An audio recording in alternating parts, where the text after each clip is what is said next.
Today we'll talk about imperfect market competitions, where I will talk about two kinds of markets.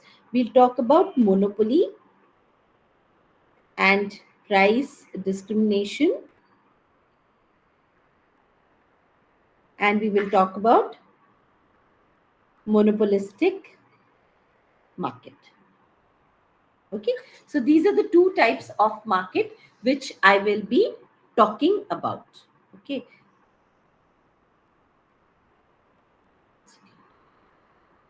am I audible to all of you, both of you?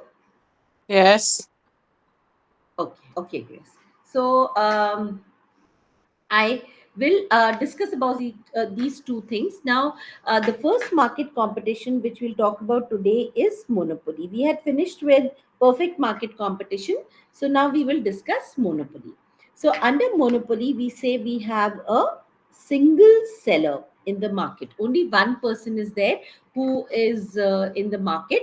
And then, he is the one who is in control of the entire market. So he's the one who is selling everything in the market. There is no other person who sells anything in the market. Now what happens is, when we talk about monopoly, we also have the condition of normal profits. Or should I start? I'll start with supernormal. So you have the condition of supernormal profits. Is there any confusion, Grace, or people didn't get the message or something about the class today? I'm thinking like that as well, ma'am. Because there was Yeah, poor response because the when George asked on the group. okay. So maybe that's what, no, because there was a long gap. So maybe because of that. Anyways, okay. So let me just complete it so that you all have this as a reference point when you are studying. So I'll just explain some of the concepts. So when we talk about supernormal profits, we say that you know you will have your average revenue curve and you have your marginal revenue curve. Here you have average revenue, marginal revenue, average cost and marginal cost. These are the curves that we are going to discuss. So you will first draw, this is your average cost curve, and this curve is your marginal cost curve. Now, when we talk about these situations, we will first want to find what is the equilibrium point. So, this point will be taken as the equilibrium point. So, equilibrium point is the point where MC is equal to MR and MC cuts MR from below. So these two conditions need to be satisfied for for you know the equilibrium point to be achieved. So point one is always, whenever we talk about any market competition, we first try to find out the equilibrium point. Okay. Then the second thing, yes, you have Zango, you've raised your hand on something. So this is the first thing that we have. The second is we want to determine if there is profit or loss in the organization. So when we talk about monopoly market competition, we are first talking about the condition of supernormal profits. How do we find out that there is supernormal profits? For that, we use the average cost and the average revenue curve.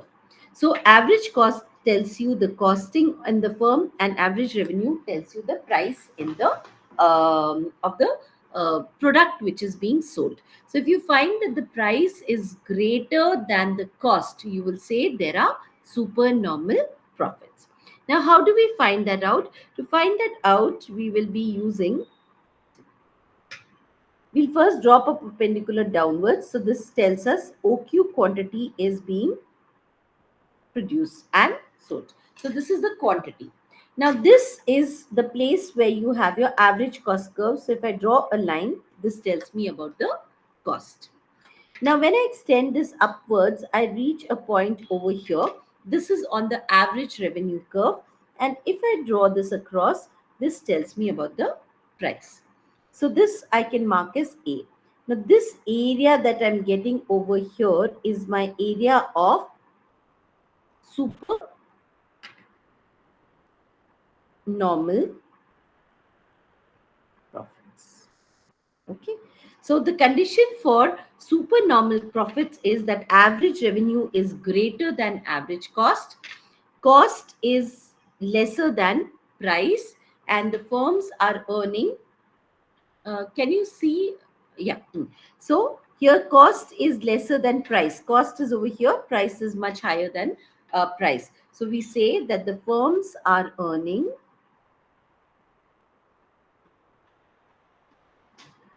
supernormal profits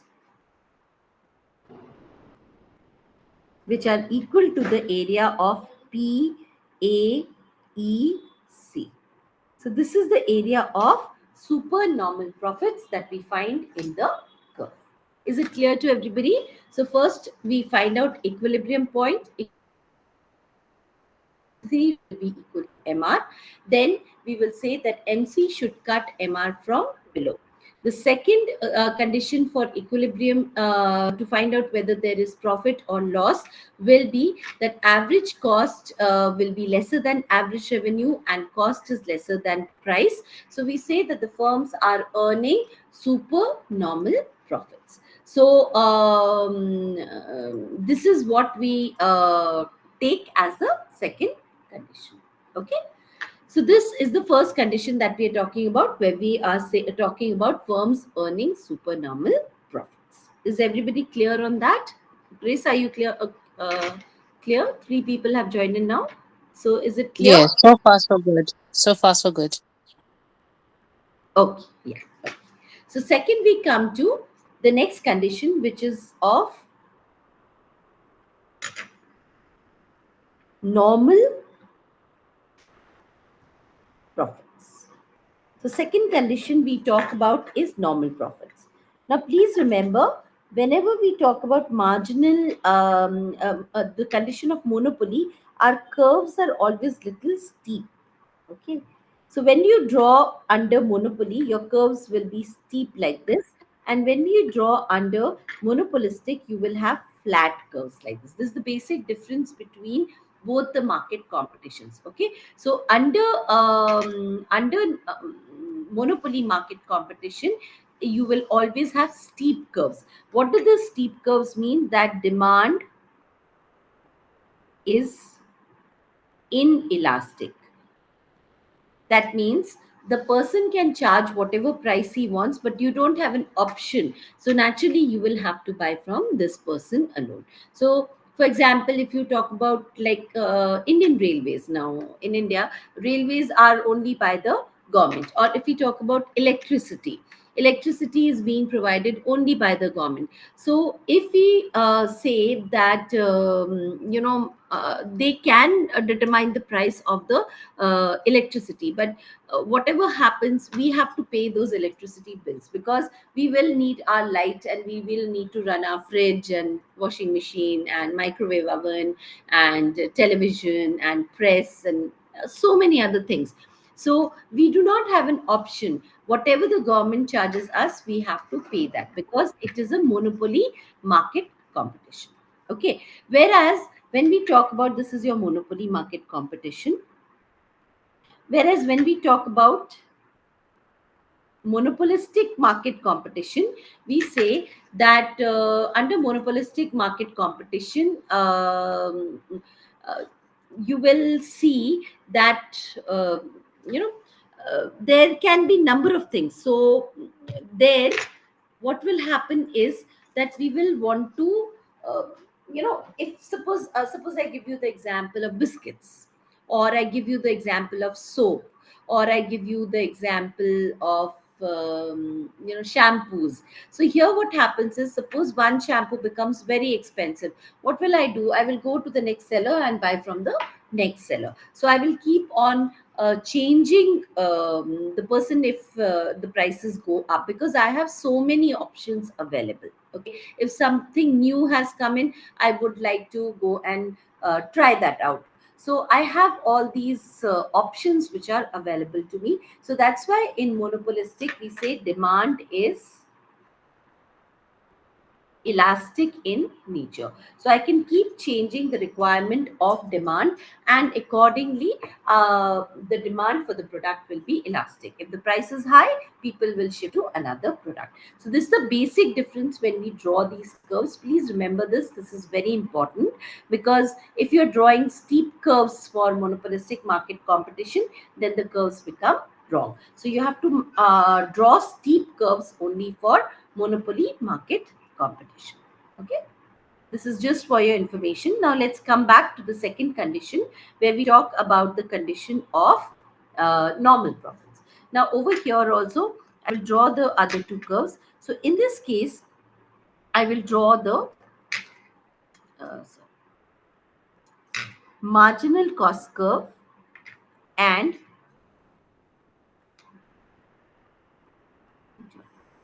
draw the point, and this is my average cost curve. Okay, so what do I find is, first I take the condition of equilibrium. So this is the condition of equilibrium. What is the a point of equilibrium? Again we write the same thing, that marginal cost is equal to marginal revenue, and marginal cost cuts marginal revenue from below. These are the two important conditions of equilibrium which are consistent for all the different cases that we are talking about. Okay, so now from here we are going to drop a perpendicular downwards, that is OQ quantity will be given. So we say OQ quantity is being produced by this particular um, firm. Okay, so there's only one firm in this in monopoly market. The firm itself is the industry, because there's only one firm. You don't have number of firms in the industry. So here now when we extend it upwards, what do we get? We get this condition where price is equal to cost. Why? Because you see the average cost curve is also over here, and the average revenue curve is also over here only. Same point, you have the average revenue and the average cost curve. So what do you see? You see that average cost is equal to average revenue, and average cost sorry, that means basically your cost is equal to your price. So when cost is equal to price, we say the firm earns normal profits. Okay. So this is the second condition where we say that the firm is earning normal profits. Okay. I hope this is clear to everybody. The second condition that we are talking about. Is it clear to all of you? Is it clear to everyone? All the people who have joined in? Okay, so the first condition, if you see over here, the cost curve was below the revenue curve. This is your revenue curve and this was your cost curve. So cost curve was below your revenue curve. That's why we said that suppose you are making something for 5 rupees, you are selling it for 10 rupees. That's why there was a condition of supernormal profits. In the second case, we saw that the cost curve, the average cost curve, remember we are not talking about marginal cost curve. Marginal cost curve is only used for determining equilibrium. So here we are seeing that the average cost curve and the average revenue curve are at the same point, and that's why we say that the firm will have only normal profits. So if it is producing something for 10 rupees, it is selling it for 10 rupees. That is a condition of normal profits. So understand that in economics, the concept of normal profits is little different from what we think of in ordinary terms. So in normal terms, whenever we talk about profit, we always think we are earning little bit more than what we are spending. But in economics, normal profits means that if you make something for 10 rupees and you sell it for 10 rupees, then you are earning normal profits. Okay, is everybody clear till this point?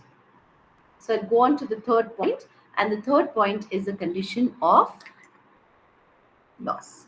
Now remember that we are talking about all these three conditions in the short run period. So, in the long run, there is no condition of loss. For example, why should you run a business for a year or 10 years or 20 years if you have loss? So, you will not want to run anything for a period when you see that there is only loss. Loss, you are okay with loss when we talk about a very small time period, but you are definitely not okay with loss when we talk about a very long period of time. So you would definitely not want that I'm there in the market and producing things for 10 years, and continuously for 10 years I am not making any profits. So in that case, any person is going to leave the industry and shut down his firm. Like, I can give you the example that long time back, people had started with solar batteries and all. But that time, there was enough of petrol, enough of diesel, and nobody actually thought it is going to become a problem or it is going to become so expensive. I remember an era where petrol was very less priced and very easily available. There was no thought process that it can become as expensive as it is now. So that's why in that era, when people started with solar batteries for something, it was not a concept which was very useful. Okay, so a solar powered cooking utensils and all that was also started, but it was not a huge success because rest of the things were not so expensive. So if you see it now, when it has come into the market, now everybody wants the solar panels for their homes to reduce electricity cost. We are thinking of solar cars. Even I think when we talk about our remotes for the television sets or so many smaller things we are seeing, which is continuously coming into the market, and people are looking for more and more options of solar energy and other things even at a smaller scale. So what has happened is that the whole concept is changing. Very interestingly, recently I read in a news article somewhere that all the buildings that you have as offices, they tend to put glass. Now they said that they are going to put a thin film which is going to be the solar glass, and that will generate enough uh, energy to produce electricity and bring about sustainability in that particular building. So that is how things change. So what happens is, it is not necessary that if you are the only one who's starting a business, you are going to be a success. Every individual business is not always a success. So many of them will have loss and they will close down. So the whole point of discussing this was that in the short run, for a period of 5 years, you will still manage with some kind of loss. But if you talk about long term, for a period of 10 years, 15 years, you are not going to remain in the market by loss, because you cannot sustain yourself with loss. So loss is a condition which is only specific to a short run time period. Okay, so now let's draw the curve for loss. In this case, when we draw the curve, it will be average revenue and marginal revenue. Then we will draw a cost curve which is above the revenue curve. So here you can easily see that we have drawn a cost curve which lies much above the revenue curve. And the next curve that we draw is the marginal cost curve. So first, what we are going to do is we are going to determine the point of equilibrium. So equilibrium point will always remain the same. That equilibrium point will be where MC is equal to MR and MC cuts MR from below. So these are the two conditions of equilibrium which are consistent with everything that we see. Then we drop a perpendicular downwards. Here on this axis, we are taking marginal cost, marginal revenue, average revenue, and here we are taking quantity. So here OQ is the quantity which is being produced by the firm.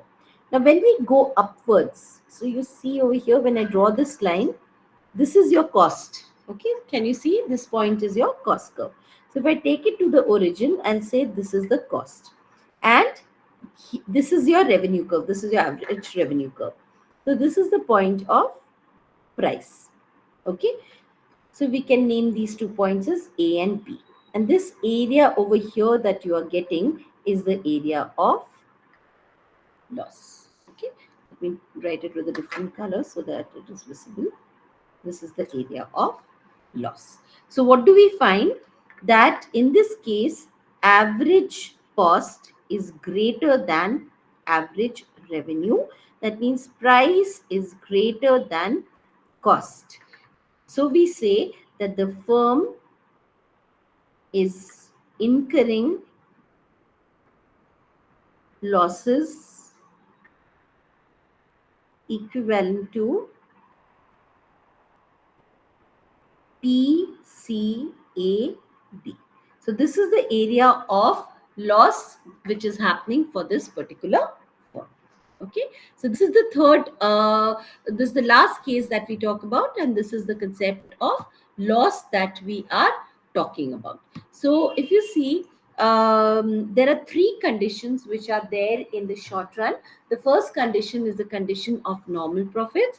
That means your price is equal to cost. The second is the condition of supernormal profits.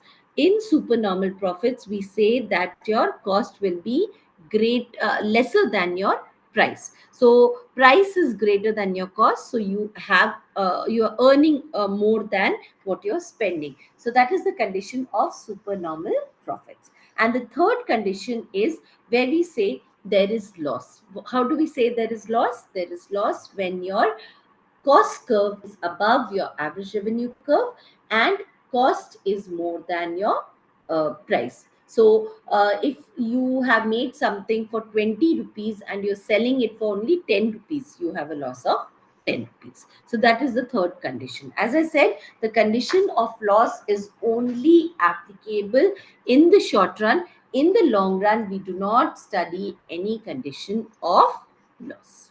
Okay, is everybody clear on this? Is everybody clear on this? Can I just see a thumbs up of all the people at least who have joined, who have been able to join? Is it clear, all the 3 curves? Any questions still here? You can also write it in the chat if you want to. Is it clear to all of you? Yes, it's clear, ma'am. Okay. Now I'll come to one curve where I will be drawing a little bigger curve. So there we are going to talk about long run equilibrium. Okay. So when we talk about the long run equilibrium, uh, we talk about only the condition of supernormal profits. So if it is monopoly market competition, then we are going to say there is only a condition of supernormal profits. Okay. So in this condition, what will happen is I will draw a comparative account of both the conditions so that you can understand how the prices will also come down and the cost will also come down, but the firm will be earning supernormal profits. So let me draw. This is your average revenue curve and you have your marginal revenue curve. Now we are going to study 2 conditions. So I'm just drawing a very long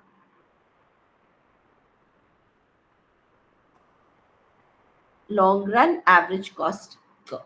Okay. Now this is the point which is very important because this you can see is nearly the lowest. This is supposed to be the lowest point of this curve. So what will happen here is we will have your long run marginal cost curve cutting at this particular point. Okay. I'm going to add in a lot of curves, so please just be careful about it. Now here, I want to study these 2 conditions. So here I am taking short run average cost 1 and here I am taking short run average cost 2. Okay.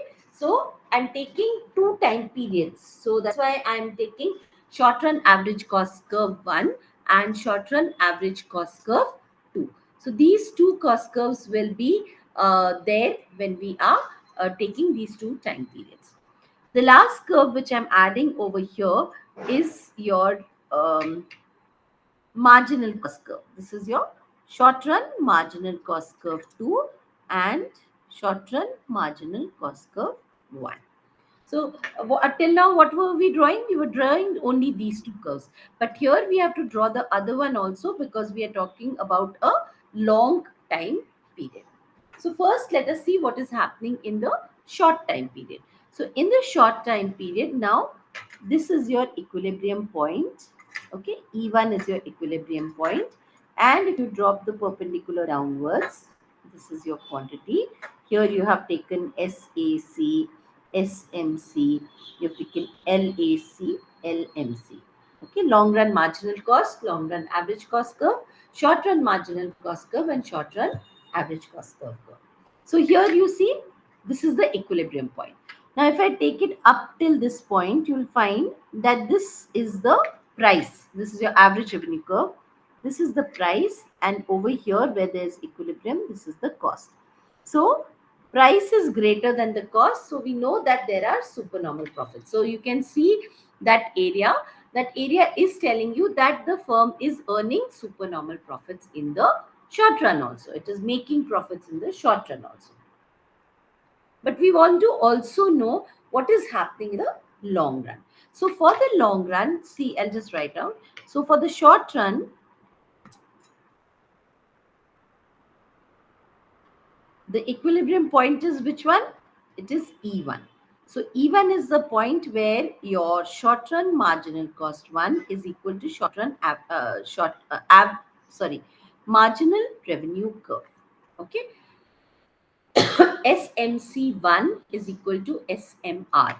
We find that SAC1 is less than your average revenue. That's why we say here also we have supernormal profits. Okay. So this is also a condition where there are supernormal profits.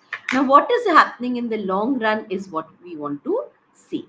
So in the long run, the equilibrium point will be E2. So this is the point where you have equilibrium. This is E2 point. Okay. Where is E2 point?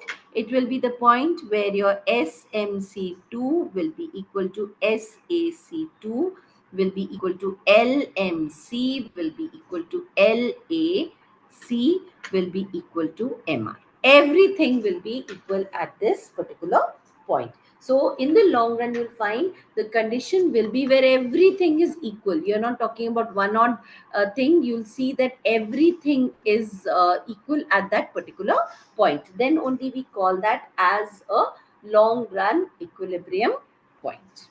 Okay. Now, what do we do next? We drop a perpendicular downwards. So here the quantity which was being produced is Q1. Here the quantity which is being produced is Q2. Okay. Then from here, we will extend this upwards. So this is the point. Now, this is which curve? This is the average revenue curve. So I will take it till the axis. So this is my P1. This is my price. Or I can keep this as P1 and C1. This is P2. Okay, corresponding to what we are seeing, this is P2 and C2. Now see the area of supernormal profits. So you can see this entire area that I am coloring is the area of supernormal profits. So if you compare the short and the long run, what do you find? That the area of profits is really gone up. So in the long run, this firm is really making a lot of profit. But the interesting point is you will see that the price has come down from P1 to P2. The price has come down from P1 to P2, and the cost has also come down from C1 to C2. So you can see how much the cost has come down. Okay. So I think it is clear over here if you're seeing that price has come down, cost has also come down. but the area of profits has increased. You are making much more profits. So in the short run, if you name this as A1 and A2, then you'll find in the short run we were making P1, C1, E1, A1. This was the area of profits which we had. In the long run, my profits have now become P2, C2, E2, A2. This is a huge amount of profit that I am earning in the long run, in spite of the price coming down. Because with the price coming down, you've also seen that the cost of production has actually come down. So it is a big benefit for the people who are over there. Is everybody clear on monopoly market competition? Please tell me. Yes, ma'am. Okay, yeah, thank you. So this completes one portion. So I have dealt with short run curves where we dealt with three conditions: the condition of normal profits, the condition of supernormal profits, and the condition of loss. And then in the long run, I said there is only one condition which you study, that is supernormal profits. And a firm will not be, a monopoly firm will not be in the market if it is not earning supernormal profits. So in the long run, there will only be supernormal profits of the firm. Okay.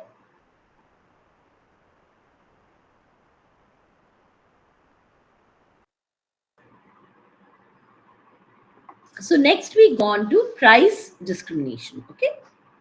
So the next thing is another very interesting topic where we talk about price discrimination. Now, what is price discrimination?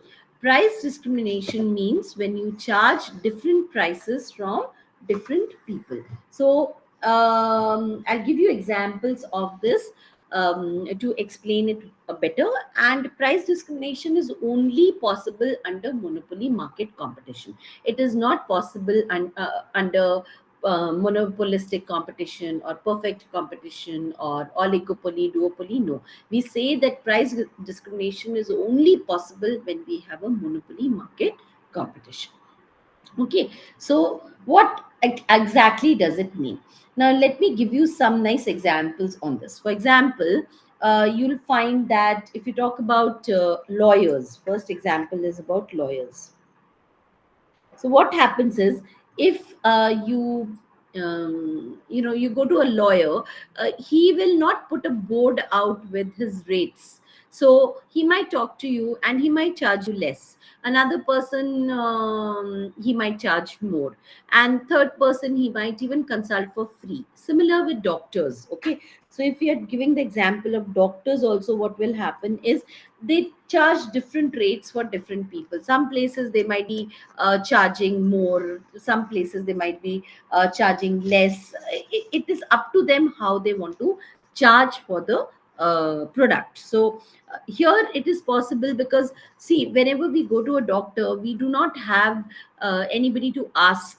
Okay, so suppose you go to a doctor to consult him, you cannot ask anybody else how much did he charge you. Even if you ask, the doctor might just tell you that you know your case is different, or your disease is different, or that you just have a viral and the other person had a more serious illness, so he's being charged a different rate. So there can be so many reasons which can be given for price discrimination, and you just have to accept it, and you'll have to just pay the rates which are being asked of you.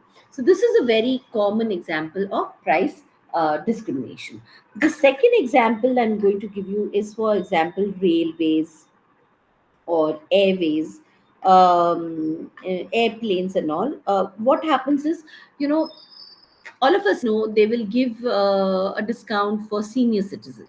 So they might charge different rates from different categories of people. So they might charge a lesser amount of money from defense personnels, and they might charge lesser money from students. So the airways and railway tickets, if you have a different like, they'll say that even places, sometimes even restaurants and all, when you go to eat, they will give a student discount. So if you have a student ID card, they are going to charge you less money for that. So that is the way there is price discrimination, that for a student there might be 20% discount, for a senior citizen there might be 50% discount, for a defense personnel there might be 30% discount. So depending on different categories, the railways, airways, etc. will charge you different kind of prices. Okay. Then sometimes it happens is when we talk about connections with people. So suppose we say loyal customers. So you might say that, oh, this person has been coming to me and buying things from me for the last 10 years, so I would like to offer a certain amount of discount for this person. And you'll find this is a very common method which is being used nowadays, that they'll say for any delivery app also, they will say that, why don't you become a member? The moment you become a member, you are getting 5% off or 10% off on your deliveries, you're getting a free delivery, etc. So they, for loyalty towards a brand or towards a company or towards a product, you will be willing to offer a certain amount of discount. So that is another area that we talk about when we talk about price discrimination.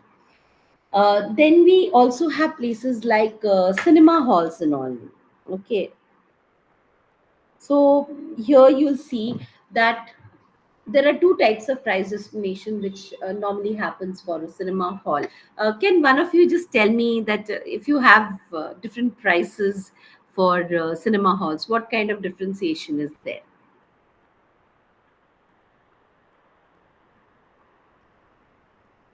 Yeah, any? Grace, can you tell me?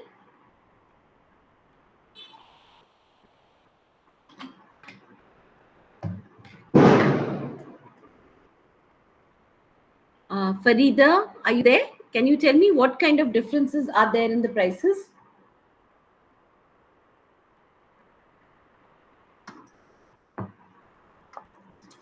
Any of you? Usman? I hope I'm audible to all of you because. Yes, yes, yes, ma'am. Yes, Usman. Yes, tell me. Is there any difference in prices for movie halls? Uh, yes, yes. Hello. Yes, yes, I'm here listening to you. Tell me. Uh-huh.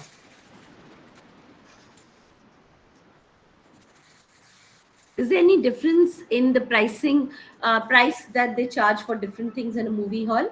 Or it's only one price that you pay for tickets?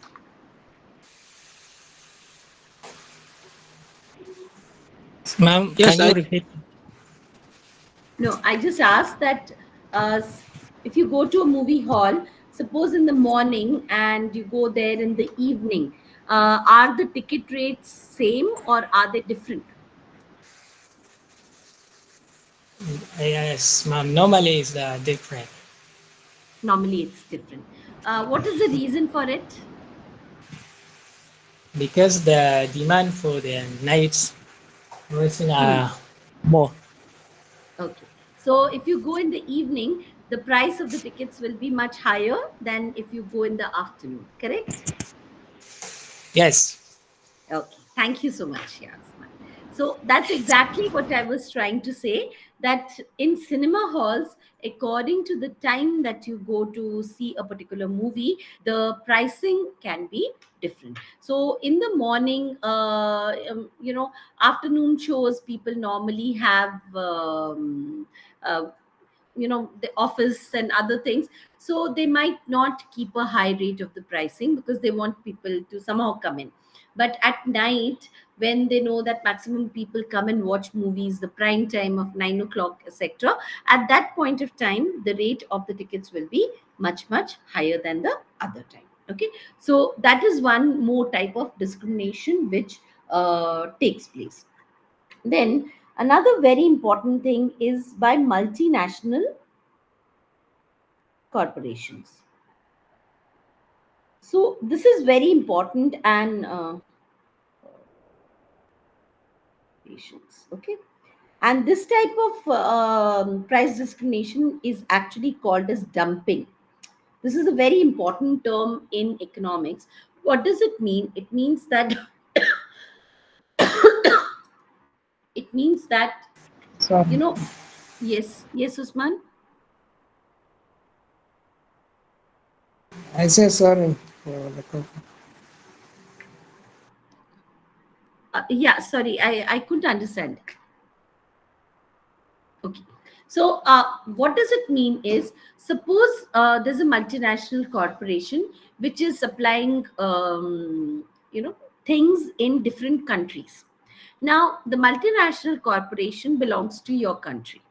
Okay. So, the multinational corporation in your country is the only one which is producing that particular product. So, suppose I say that I'm just giving, I know there are a lot of companies, but I'm just giving a simple example. And I say that suppose in your country, the multinational corporation is producing, is the only company which produces washing machines. Okay. So if you want to buy a washing machine, you have to go to this particular company only. This is the only one which has started producing washing machines.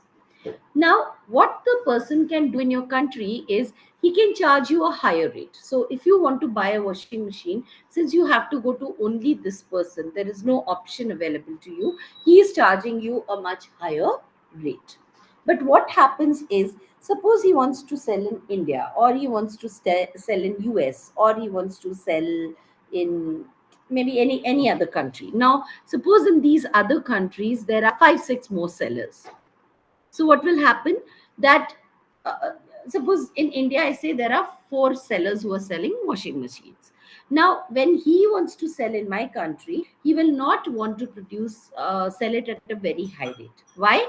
Because if he charges a very high rate, we will go and buy from someone else. I have got 4 options to buy from. But in your country, he's the only one who's selling. So in your country, he will sell at a higher price. Whereas in my country, he will sell the washing machines at a much lower price and he will just dump it. Okay. So this, I don't mean exactly he'll just dump it. It means that he would like to offload a lot of his things in my country and sell them. So he'll charge a lesser price and he will want to keep it in my country because he wants to capture the market in my country. So for that, he will charge a much lower rate, much lower cost will be there. So that is why we say that the concept of dumping is very harmful, and the Monopolies and Restrictive Trade Practices Act and other acts have come in, which you must have studied in your course, because they are anti-dumping laws. They prohibit people from companies from doing that selling a lot of their products at very low rates in other countries. Now suppose it's a developing country. What happens is, within a developing country, the cost of production is always high. Okay. So because we've just started with production, and the cost of production of this particular thing will be very high. So we are not able to compete with the multinational corporation who is producing mass scale products. Okay, I am only producing maybe 100 washing machines, so the cost of my washing machine might be 25,000 rupees. Whereas if I am producing internationally, I'm producing 10,000 units of uh, 10,000 units of washing machines. Now, here I can produce these 10,000 units of washing machines at the cost of maybe 5,000 rupees. So, the country which is a developing country, it is trying to produce it, it is just starting producing, it is spending 20,000 rupees on producing it. Whereas a company which is developed and has been producing mass scale for a long period of time just makes it for 5,000. I'll just write it down so that you understand. So the home company, or we are saying that the developing company country can produce it only for maybe 20,000 rupees, whereas the multinational company can produce it for 5,000 rupees. Now, this company comes to this particular country, which is now, if suppose I'm producing for 20,000 rupees, I will be trying to sell it for at least 21,000 rupees minimum, at least 1,000 rupees profit. So this MNC comes, now it is only producing for 5,000 rupees. It is going to come and sell it for 15,000 rupees. Okay, or maybe even 20,000 rupees. But this person cannot bring his prices down. Can he bring his prices down? No, because he's making it for 20,000 rupees. So how can he compete with this person? So what happens is this company now comes and sells it for this, making a profit of 10,000 rupees. Okay. And he just sells it off. If it is not selling for 15, he'll get it down to 10,000 rupees. Still, he's making a profit of 5,000 rupees. So he will just sell his goods. And after some time, this particular company will not be able to survive and it will be thrown out. So this multinational will actually come and capture the market of the developing countries. And we give the example of Coke and Pepsi is a very common example for this.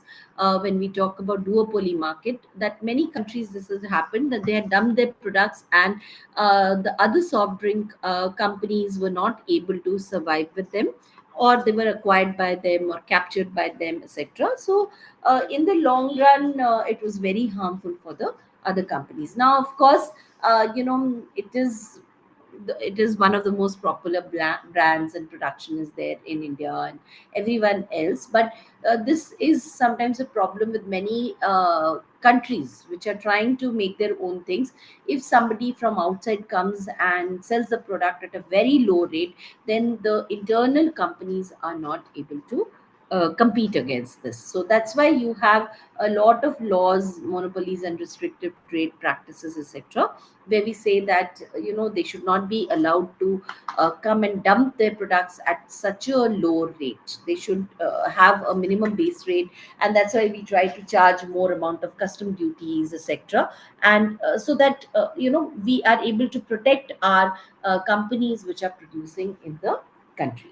Now, you might just say that, ma'am, as a customer, I will gain more by getting a product at 15,000 rupees rather than at 20,000 rupees and spending 5,000 rupees extra.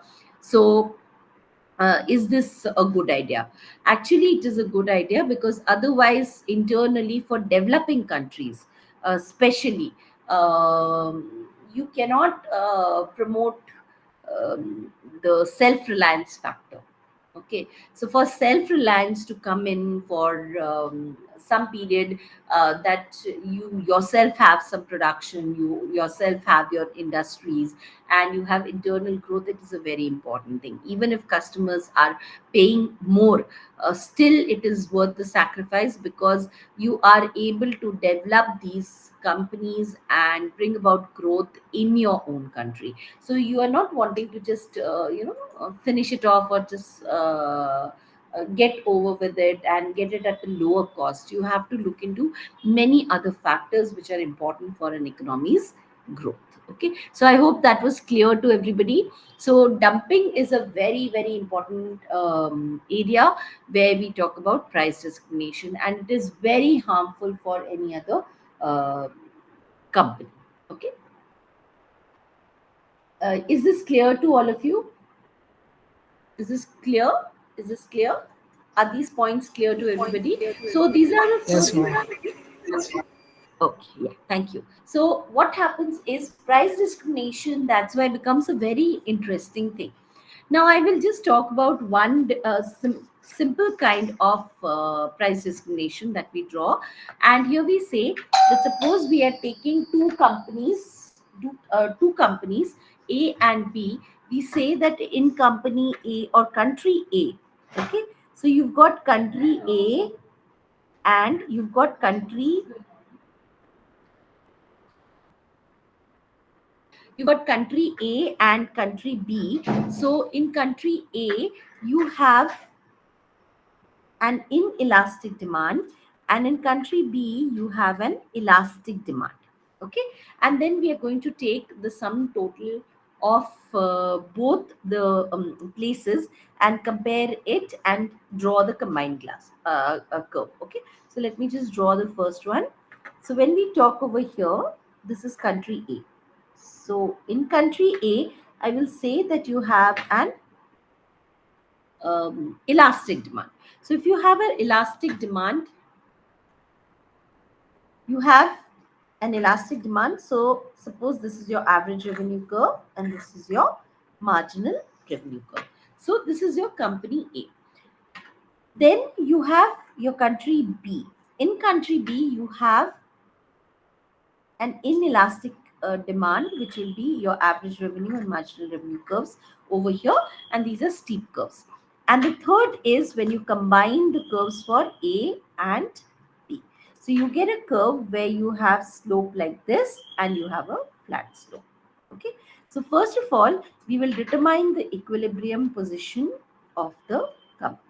So this is your marginal cost curve and this is your average revenue curve, marginal revenue curve. So this is the point of equilibrium. So we are just going to draw this line back. Okay, so this is the line which is being drawn backwards. So this point is what we are going to take as the equilibrium point for both the countries. So if you take country A, what are you finding? That in country A, this is the price which is being charged. And in country B, this is the price which is being charged. So if you just draw it downwards, you'll say that it's only OQ quantity, and here the quantity which is being sold is less and the price is high. Okay, so you find that if country A is elastic in nature, then the price is low. Okay, and you are trying to sell more amount of goods, whereas in company B you have an inelastic demand.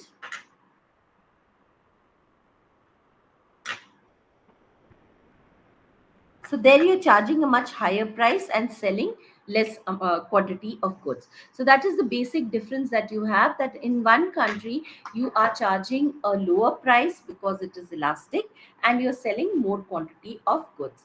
In the second country, you have an inelastic demand. So naturally you are charging a higher price and selling less quantity of goods. So this is the case of price discrimination that we find in both the countries. So this is how price discrimination between two different economies take place. Is everybody clear? Is everybody clear on this?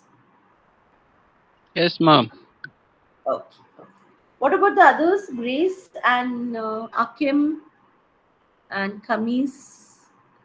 Uh, yeah, Yes, I Kamis. understood, ma'am. Yeah. Okay. Clear, Okay. ma'am. Okay. Okay. So this is basically what you have to understand about monopoly market. So under monopoly market, we talked about the short run, we talked about the long run. Under short run, we have three conditions. We have the condition of supernormal profits, normal profits, and loss. And in the long run, we have only one condition, which is of supernormal profits. And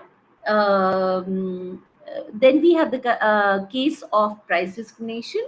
And under price discrimination, we will talk about two countries: one where there is elastic demand, second country where there is inelastic demand. And when we combine it, we find the equilibrium first through marginal cost and marginal revenue curves. See, this is same. So you say marginal cost is equal to marginal revenue, and marginal cost cuts marginal revenue from below. All this is same what we were doing earlier. The same thing is being followed over here. Now this equilibrium point we have extended backwards. So we find that the price in country A, because there's an elastic demand, is low price and they are selling a larger quantity. In country B, the price is much higher because the demand is inelastic in nature and the quantity which is being sold is much less. Okay, so this is a condition of um, price discrimination. Now we come to the last part where we will talk about monopolistic market competition.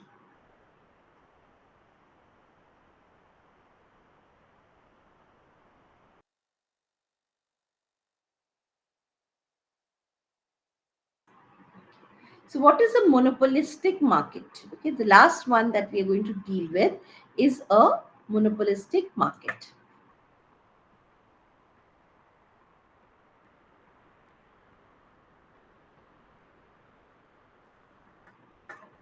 Now, in a monopolistic market, we can say it is between monopoly and monopolistic. It is something which lies between both these market competition. So you have some features which will be from monopoly, and you will have some features which are from perfect market competition. So the first thing we say is large number of buyers and sellers, but the number that you have is lesser than that in the case of perfect competition. So you have large number of buyers and sellers in the market. The second condition that we say is product differentiation. Now this is very, very interesting. Product differentiation is when you have product differentiation is when you have, little differences in the product which you have artificially created. For example, if you talk about biscuits, whichever kind of biscuits you make, you will need flour, and you need milk, or you need any kind of essence. So the dough that you are making for biscuit is generally similar. Now what is the difference you are creating?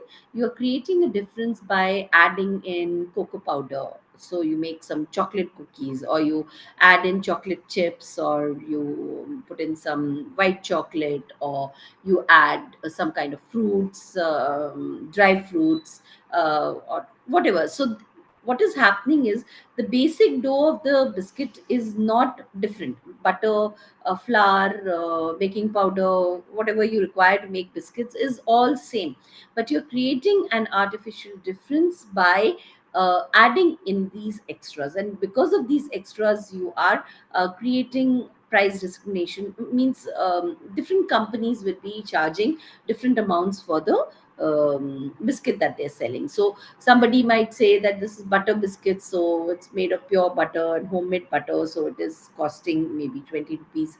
Another person might say that, we have put in a little bit of raisins and dry fruits, so we are charging 25 rupees, but the basic dough that you have is same.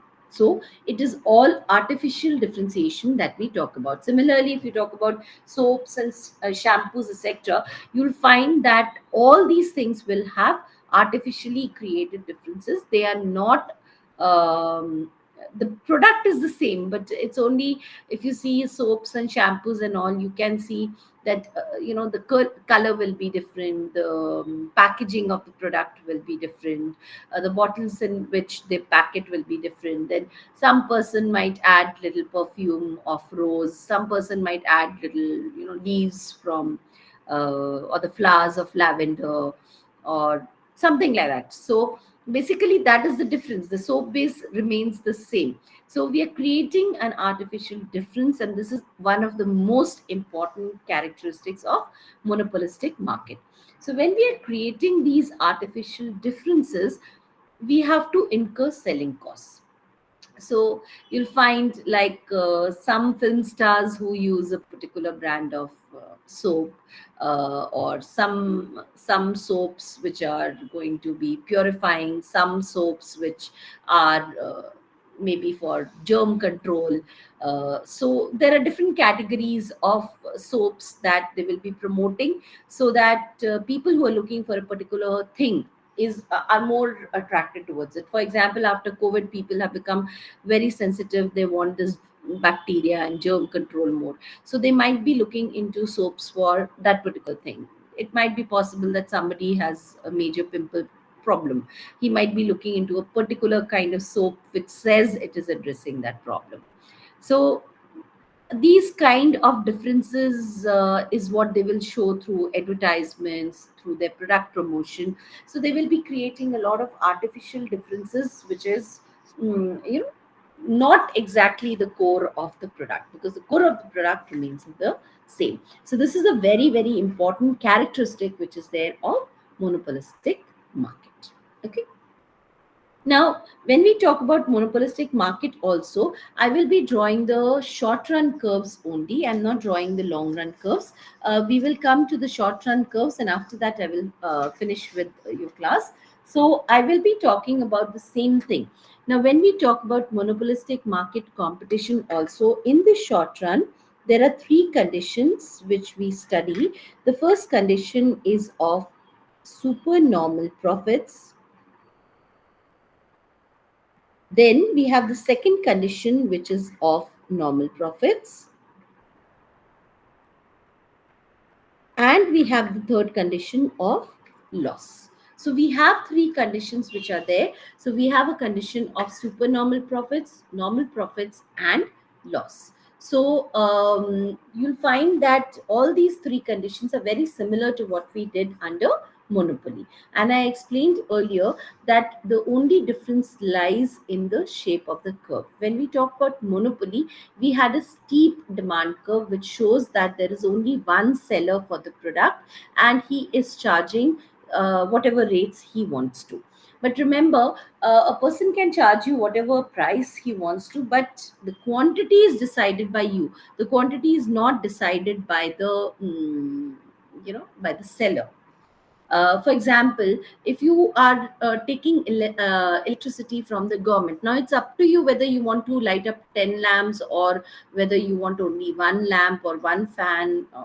It depends. Everybody will be using it in their particular manner. So a monopolist can not tell you that you have to consume so many units of electricity. They're just saying that this is the charge per unit of electricity. Now it is the option of the customer or the person who's taking that particular service who decides that I want to consume 10 units or 20 units or 5 units or 6 units. That is left as an option to the consumer. So that is a very important thing we should remember, that nobody actually can control the person who is the consumer. So that's why under microeconomics it's always said that the consumer is the king, because the choice always lies with you. Okay, many times we do not realize that the choice is ours. Like you might say, oh, what can I do, the government is charging so much for a particular service, but the option is yours. How much of that service do you wish to consume? Okay, that you can control by your cost according to the usage that you are doing. For example, if they are charging very high rates for railways, you can always go by your own car, or you can take a flight and go, or you can go by bus, or you can take a cycle and go. It's up to you. So it's up to you how much of that particular service you want to consume. Similarly, when we talk about monopolistic market, here we say that it is perfect, it is elastic. You don't want a biscuit, you don't eat it. Okay, you've got hundreds of biscuits which are available in the market. You can pick and choose what you want to. So you find one particular brand is expensive, you find one particular biscuit does not taste good, you just leave it and you shift to another one. So here, under monopolistic market, the choice is in the hands of the consumer. So here they are not able to charge you a very high price, because the moment they charge you a very high price, you will naturally shift from one person to another person, and you have that choice available to you. So first condition that we come to is called as supernormal profits.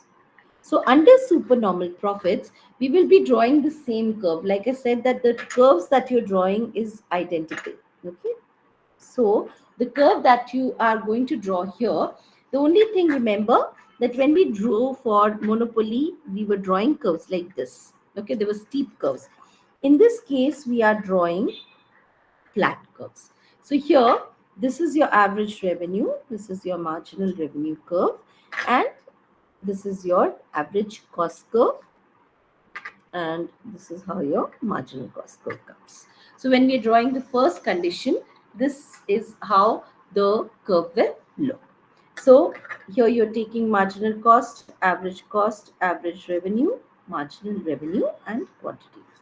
So first thing that you do is find the equilibrium. Conditions of equilibrium again remain the same. So equilibrium will be where your marginal cost is equal to marginal revenue, and marginal cost cuts marginal revenue from bill. Then we drop a perpendicular downwards. It tells us that OQ quantity is being produced. Okay. Then what we do, we extend it upwards. Now here again, you see the cost curve is over here. So if you're drawing this line, this is telling you the cost. And if you're drawing this line, this is telling you the price.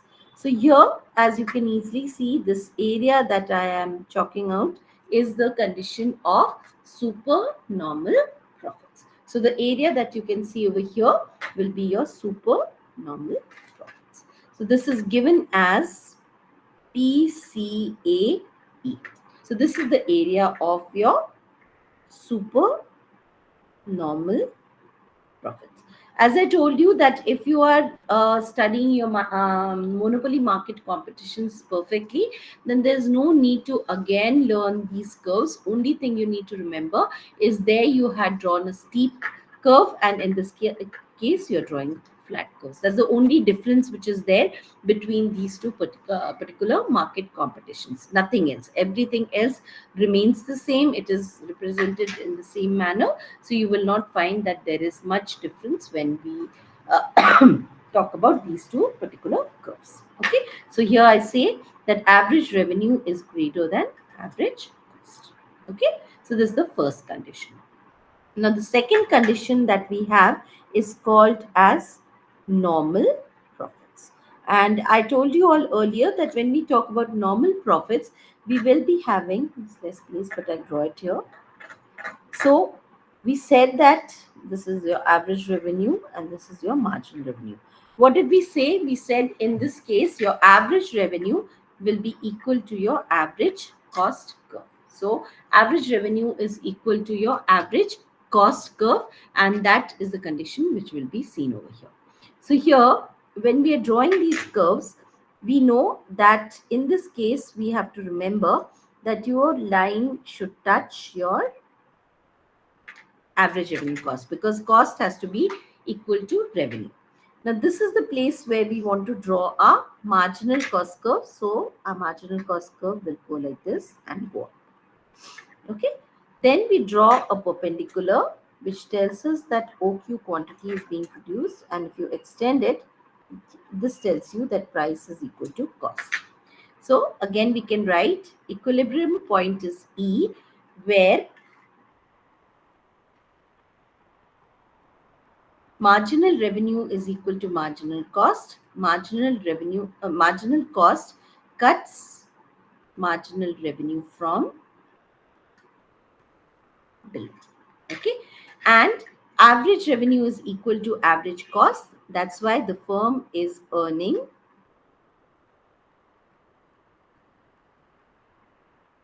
normal profits. Okay, so the firm is earning normal profits because average cost is equal to average revenue.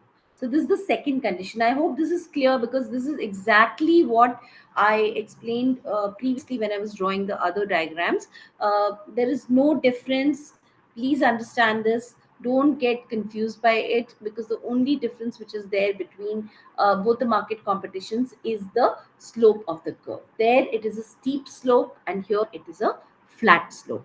That is the only difference that we find between both the curves. Other than that, there is no other difference in the curves. The same thing has to be explained. So the condition of equilibrium remains the same. So condition of equilibrium will be where marginal cost is equal to marginal revenue, and marginal cost cuts marginal revenue from below.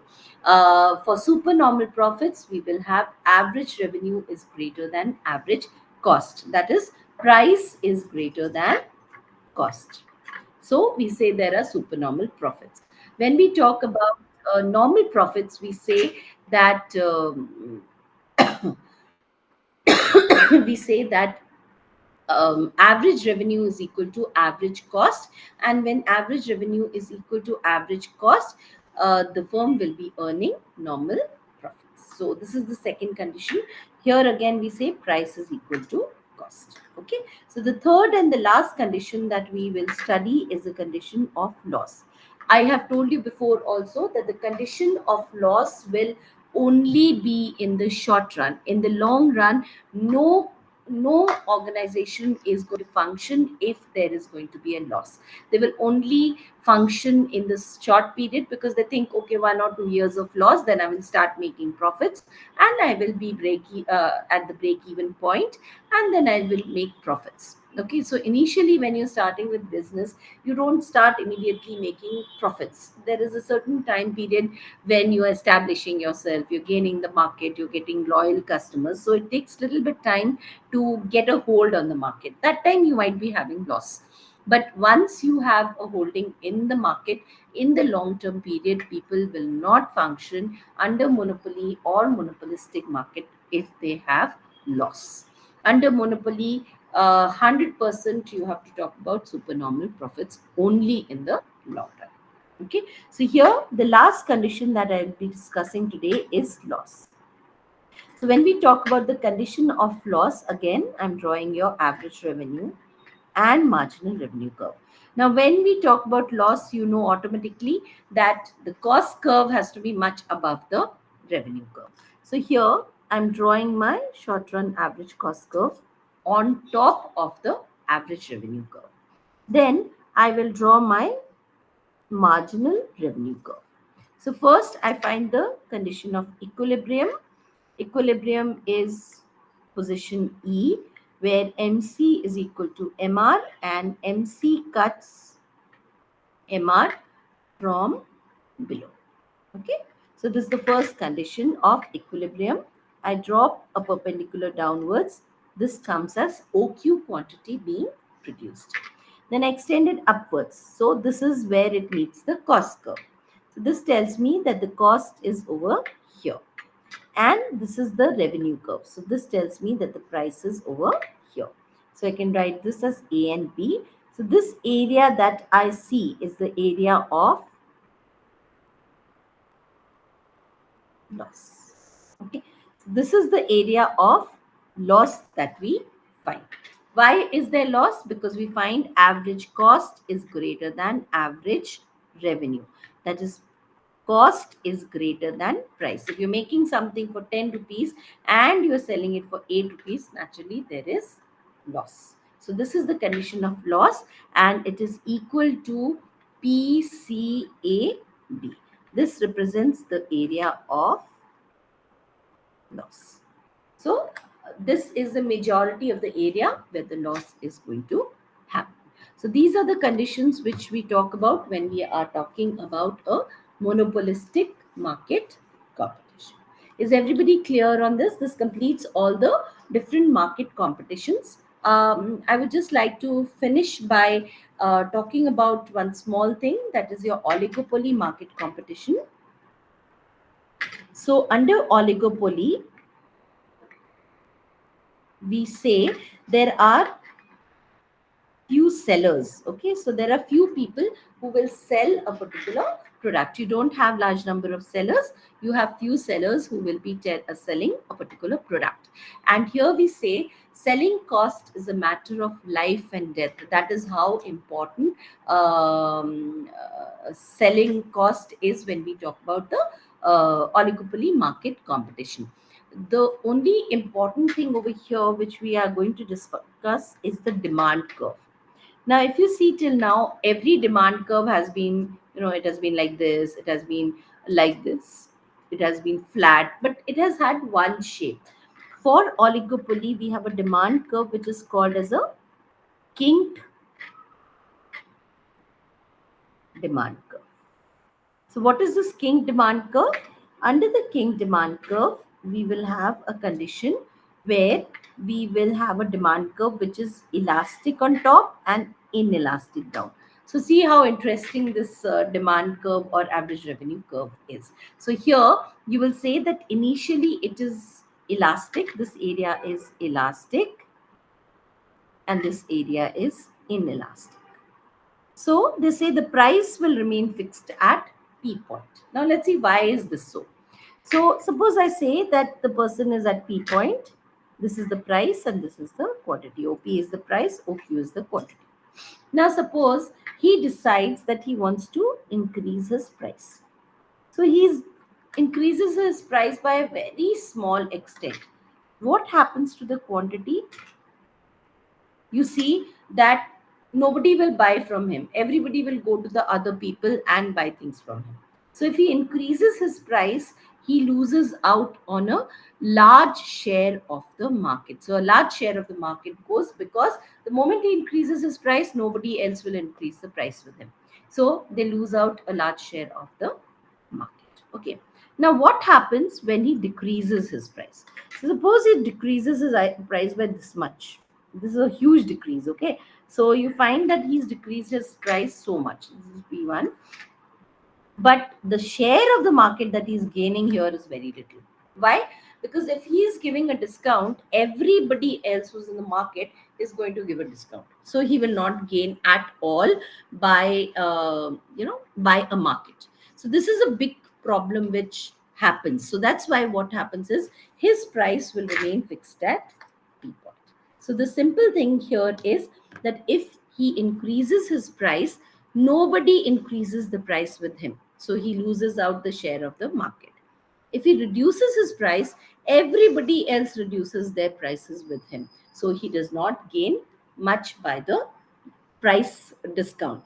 So he will remain at price P for that particular point of time.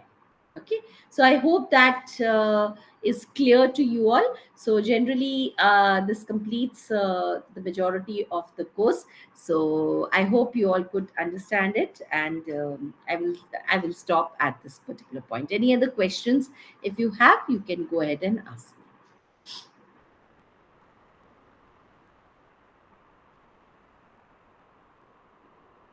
Any questions? Any questions anybody has? You can please let me know. So for today's class, we dealt with monopoly and monopolistic market competitions. We studied about the market competitions in the short and the long run, and we also talked about price discrimination. And then we also talked about oligopoly market competition and the kinked demand curve. So can I just get some kind of reaction from you all, so that any other questions are there, I can answer, or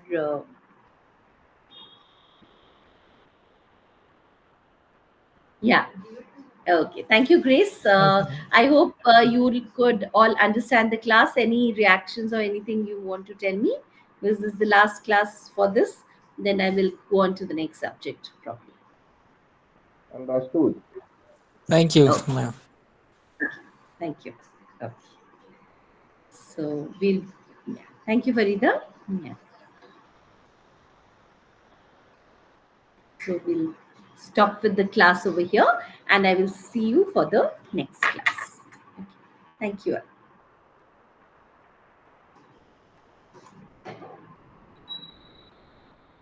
Thank you. Thank you. Thank you.